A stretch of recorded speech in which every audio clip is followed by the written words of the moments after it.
चौथा ज़बूर जो 8 आयात पर मुश्तमिल है। मीर मुगन्नी के लिए तारदार साजों के साथ दाऊद का मज़मूर। जब मैं पुकारूं तो मुझे जवाब दे, ऐ मेरी सदाकत के खुदा। तंगी में तूने मुझे कुशादगी बख्शी, मुझ पर रहम कर और मेरी दुआ सुन ले।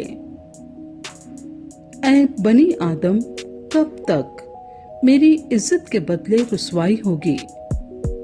तुम कब तक बतालत से मोहब्बत रखोगे और झूठ के दर पे रहोगे? जान रखो कि खुदावंद ने दीनदार को अपने लिए अलग कर रखा है।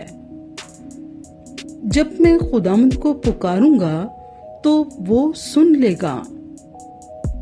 थरथराओ और गुनाह ना करो। अपने अपने बिस्तर पर दिल में सोचो और खामोश रहो।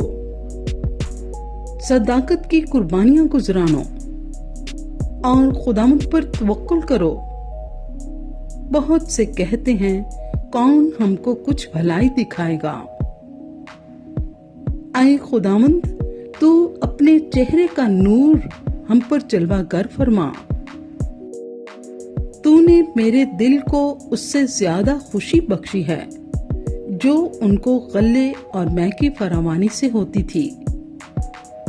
मैं सलामती से लेट जाऊंगा और सो रहूंगा, क्योंकि ऐ खुदावंद, फकत तू ही मुझे मुतमईन रखता है।